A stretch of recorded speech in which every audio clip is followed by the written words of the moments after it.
प्यारे दोस्तों, अजान एक अल्लाह का कलाम है।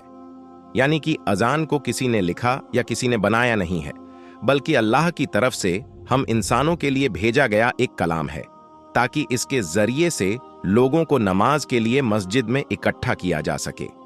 इसी वजह से हर रोज 5 वक्त की अजान दी जाती है।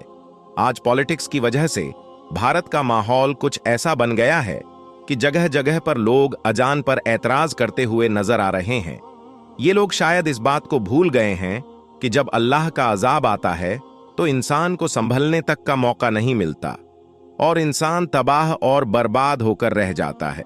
आज की इस वीडियो में हम आपको एक ऐसे शख्स के बारे में बताने वाले हैं जो अजान से सख्त नफरत किया करता था, और यही नहीं, एक बार तो उसने अजान देने वाले को गालियां दी और तो और उसे थप्पड़ भी मार दिया और अजान भी बंद करा दी।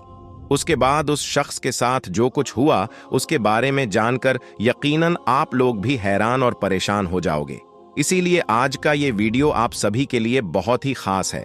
आप हिंदू हो या मुसलमान, आप इस वीडियो को आखिर तक जरूर देखिए और मेहरबानी करके कमेंट बॉक्स में अल्लाहू अकबर जरूर लिखें। दोस्तों, बहुत पहले की बात है, किसी पोस्ट पर एक बहुत बड़ा ऑफिसर था। एक बार किसी खास काम की वजह से उसका तबादला यानी उसका ट्रांसफर मुस्लिम इलाके में हो गया था।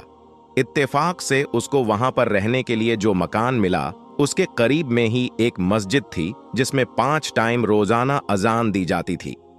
एक दिन वो ऑफिसर अपने मकान के अंदर सो रहा था कि इतने में मस्जिद में फजर की अजान होने लगी, यानी कि उसके कानों में अजान की आवाज जोर से पड़ने लगी, जिससे उस ऑफिसर की आंखें खुल गईं। ये देखकर उस ऑफिसर को बहुत गुस्सा आया। इसीलिए उसने सुबह होते ही उस मौज्जिन को यानी आजान देने वाले को अपने पास बुलाया और उससे कहने लगा कि कल से सुबह की अजान लाउडस्पीकर में मत देना, क्योंकि मेरा घर मस्जिद के करीब में है और सुबह आजान की वजह से मेरी नींद में खलल पैदा होता है, यानी कि मेरी नींद खराब होती है। यह सुनकर अजान देने वाले मुअज्जिन ने कहा कि साहब, ये तो अल्लाह का कलाम है, इसको सुनकर तो सुबह सुबह दिल को सुकून पहुंचना चाहिए, और अगर मैं सुबह सुबह लाउड स्पीकर में अजान ना दूंगा तो जो बूढ़े बुजुर्ग लोग हैं उनकी आंखें कैसे खुलेगी। और यही नहीं, बहुत से बूढ़े बुजुर्ग लोग ऐसे भी हैं जिनके पास वक्त देखने के लिए घड़ी भी नहीं है, या फिर उनको घड़ी में टाइम देखना नहीं आता है। ऐसे लोग तो सुबह सुबह अजान की आवाज सुनकर ही मस्जिद में नमाज पढ़ने के लिए आते हैं। और साहब, अजान की आवाज सुनकर आप भी जल्दी सुबह उठ जाया करो, इससे आपको भी बहुत ज्यादा फायदा होगा। सुबह सुबह जल्दी उठकर आप भी पैदल चला करो, इससे आपके जिस्म को भी काफी फायदा हासिल होगा। ऑफिसर तो मुसलमानों के बारे में तरह तरह की बातें सुनकर उनसे पहले ही नफरत करता था। इसीलिए वो फिर इस आदमी के ऐसी बातें सुनकर गुस्से में आकर कहने लगा कि मुझे ज्यादा समझाने की जरूरत नहीं है, और याद रखना, खबरदार, अगर तुमने कल लाउडस्पीकर से सुबह फजर की अजान दी तो तुम्हारी खैर नहीं। और ऐसे ही उस ऑफिसर ने अजान देने वाले को खरी खोटी सुनाकर भेज दिया। मगर उस अजान देने वाले ने उस ऑफिसर की बात पर कुछ खास ध्यान नहीं दिया। इसीलिए फिर उसने अगले दिन ही सुबह फजर के वक्त लाउडस्पीकर से अजान दे दी। जैसे ही सुबह सुबह उस ऑफिसर ने अजान की आवाज सुनी तो गुस्से से लाल हो गया और वो फौरन उस अजान देने वाले के पास गया और उसको बुरा भला कहने लगा। और यही नहीं, गुस्से में उसने उस अजान देने वाले शख्स को थप्पड़ मार दिया और कहने लगा कि मैंने तुमको कल कितना समझाया था कि सुबह अजान की आवाज से मेरी नींद खराब होती है, इसलिए लाउडस्पीकर में अजान मत देना, लेकिन तुमने तो मेरी बात पर ध्यान ही नहीं दिया। बेचारा अजान देने वाला उस ऑफिसर को क्या कहता, वो तो थप्पड़ खाकर रोने लगा और दिल ही दिल में अल्लाह ताला से दुआ करने लगा, या अल्लाह, जिसने तेरी इस अजान को देने वाले बंदे पर जुल्म किया, तू इसे अपने अजाब में डाल दे, इसे ऐसी सजा दे कि इसकी अक्ल ठिकाने आ जाए। जैसे ही मुअज्जिन की आवाज अल्लाह की बारगाह में पहुंची तो अल्लाह ने फौरन उसकी दुआ कबूल कर ली और उसी दिन उस ऑफिसर पर अजाब नाजिल हो गया। यानी कि उसी रात वो अल्लाह की पकड़ में आ गया जिस दिन उसने अजान देने वाले को थप्पड़ मारा। उस रात वो अपने घर में सोया जरूर था, मगर सुबह वो उठ ना सका, क्योंकि उसी रात उसके जिस्म के आधे हिस्से पर लकवा मार गया, जिसकी वजह से उसके हाथ हिलने के काबिल भी नहीं रहे। उसके बाद उस ऑफिसर का काफी इलाज करवाया गया, मगर उसका वो मर्ज ठीक ना हो सका। ये देखकर दफ्तर वालों ने उसे नौकरी से भी निकाल दिया। अब उसके घर में जो मोटी रकम आती थी वो भी आना बंद हो गई थी। अब घर में पड़ा पड़ा अपनी बीवी को परेशान करने लगा और लड़ाई झगड़ा करने लगा।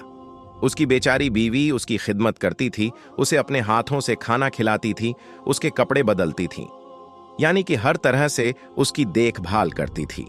और इसके बदले में उसकी बीवी को गालियां ही सुनने को मिलती थी। इसी तरह से कुछ दिनों के बाद उसकी बीवी भी उससे तंग आ गई और एक दिन उसकी बीवी ने अपने भाई को फोन कर दिया और कहने लगी, भैया मैं इस इंसान से तंग आ चुकी हूं, पूरे दिन इसकी खिदमत करती रहती हूं, मगर ऊपर से ये मुझे गालियां देता है, मारता पीटता है। अब मैं यहां पर इसके साथ नहीं रह सकती हूं, इसलिए आप मुझे यहां से ले जाइए। ये सुनकर उसका भाई उसे फौरन लेने आ गया और फिर उस ऑफिसर की बीवी अपने मायके चली गई। इसी दौरान उस ऑफिसर के दूसरे हिस्से पर भी लकवा पड़ गया और अब उसके जिस्म का दूसरा हिस्सा भी काम करना बंद कर दिया। अब उसकी दोनों टांगें सीने से जा लगी थीं। अब ऑफिसर एक जिंदा लाश बनकर रह गया था। अब ना ही उसके हाथ हिल रहे थे और ना ही उसके पांव काम कर रहे थे और घर में ना ही कोई उसकी देखभाल करने वाला था। ये देखकर एक दिन उस ऑफिसर का छोटा भाई उसके पास आया और उसे उठाकर अपने घर ले गया। अब ये ना तो खुद उठ सकता था और ना ही खुद के हाथों से खा पी सकता था। अब कौन हर रोज बच्चों की तरह उसकी नजासत धोए, अब कौन इसके कपड़े बदलवाए। ऐसे ही करते करते एक दिन उसके भाई की बीवी भी उससे तंग आ गई और कहने लगी, मुझसे तो ये रोज रोज काम नहीं होगा। ऐसे ही करते करते एक दिन उस ऑफिसर ने किसी बात पर अपने ही उस भाई की बीवी से झगड़ा कर लिया। उसको कोई सख्त बात कह दी। क्योंकि उसकी जबान काबू में नहीं थी, इसलिए उसने अपने भाई की बीवी को गालियां सुना दी। उसकी गालियां सुनकर भाई की बीवी रोने लगी और अपने शौहर से कहने लगी, अब या तो इस घर में तुम्हारा भाई रहेगा या फिर मैं रहूंगी। ये सुनकर भाई ने सोचा कि इस बीमार भाई के चक्कर में मेरी जिंदगी बर्बाद हो जाएगी, इसलिए क्यों ना इसी भाई को यहां से हटा दिया जाएगा। इसलिए फिर उसने अपने बेटों के साथ मिलकर गुस्से में अपने भाई की चारपाई उठाई और उसको ले जाकर सड़क के किनारे पर रख दिया। दोस्तों, उस वक्त सख्त गर्मी का मौसम था, इसीलिए थोड़ी ही देर में वो सूरज की गर्मी में तपने लगा और उसको पसीना आने लगा। अब उसे जोरों की प्यास भी लग चुकी थी। सुबह से उसने कुछ खाया पिया भी नहीं था। अब ऑफिसर अपनी चारपाई पर पड़े पड़े रो रहा था और कराह रहा था और कह रहा था कि कोई तो मेरी मदद करो, कोई तो मुझे पानी पिला दो, कोई मुझे खाना खिला दो। इत्तेफाकन से उसी रास्ते से उसी मुअज्जिन का गुजर हुआ जिसे इसने थप्पड़ मारा था। उसने देखा कि सड़क के किनारे चारपाई पर एक शख्स लेटा हुआ फरियाद कर रहा है। ये देखकर वो मुअज्जिन उसके पास गया। जैसे ही उसने उस ऑफिसर को देखा तो वो पहचान गया कि ये वही ऑफिसर है जिसने उसको थप्पड़ मारा था। ये देखकर मुअज्जिन हैरान हो गया और पूछने लगा, ऐ शख्स, तुम्हारे साथ ये क्या हो गया है? तुम तो एक बहुत बड़े ऑफिसर हुआ करते थे। वो ऑफिसर भी मुअज्जिन को पहचान चुका था और उसने पड़े पड़े ही मुअज्जिन के आगे अपने हाथ जोड़ दिए और कहने लगा कि मेरी बर्बादी उसी दिन शुरू हो गई थी जिस दिन मैंने आपको थप्पड़ मारा था। फिर उस ऑफिसर ने अपनी पूरी दर्द भरी कहानी उस मुअज्जिन को सुना डाली। उसने बता दिया कि उसी रात मेरे जिस्म पर लकवा पड़ गया था। उसके बाद से मेरी हालत बिगड़ते बिगड़ते आज मेरी हालत ऐसी हो गई है कि आज मेरे पास कोई खड़ा तक नहीं होता है। मेरे सब अपनों ने मुझे ठुकरा दिया है। इतना कहते कहते वो ऑफिसर फूट फूट कर रोने लगा। उसकी हालत देखकर उस मुअज्जिन को उस पर तरस आ गया। उसने उसको पानी पिलाया और उसके लिए खाना लेकर आया। फिर अपने हाथों से उसको खाना खिलाया और यही नहीं, फिर उसे उठाकर वो अपने घर भी ले गया और खूब अच्छी तरह से उसकी खिदमत करने लगा। उस मुअज्जिन ने उसे बताया कि तुमने अल्लाह की शान में गुस्ताखी की है, इसीलिए तुम सच्चे दिल से अल्लाह से माफी मांगो।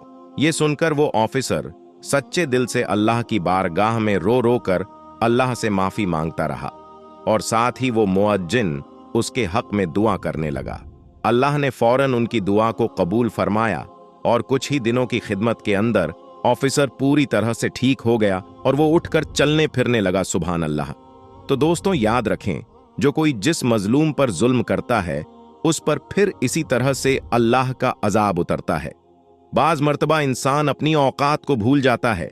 आज हमारे पास वक्त है सही मायने में इंसान बनने का, अपनी औकात को याद करने का। हदीसे पाक में आता है, हुजूर पाक सल्लल्लाहु अलैहि वसल्लम ने फरमाया है, ऐ औरतों, जब तुम बिलाल का अजानो इकामत कहते सुनो तो जिस तरह वो कहता है तुम भी कहो। अल्लाह तुम्हारे लिए हर कलमे के बदले 1,00,000 नेकियां लिखेगा और 10,000 दर्जात बुलंद फरमाएगा और 1,000 गुनाह मिटा देगा। ये सुनकर खवातीन हजरात अर्ज करने लगी, या रसूल अल्लाह सल्लल्लाहु अलैहि वसल्लम, ये तो सिर्फ औरतों के लिए है, मर्दों के लिए क्या है? तो आप सल्लल्लाहु अलैहि वसल्लम ने फरमाया कि मर्दों के लिए ये दुगना है। दोस्तों, इसी बात पर कमेंट बॉक्स में सुभान अल्लाह जरूर लिख दें। दोस्तों, आज की इस वीडियो में बस इतना ही। हम मिलेंगे आपको अगली वीडियो में। तब तक के लिए अल्लाह हाफिज।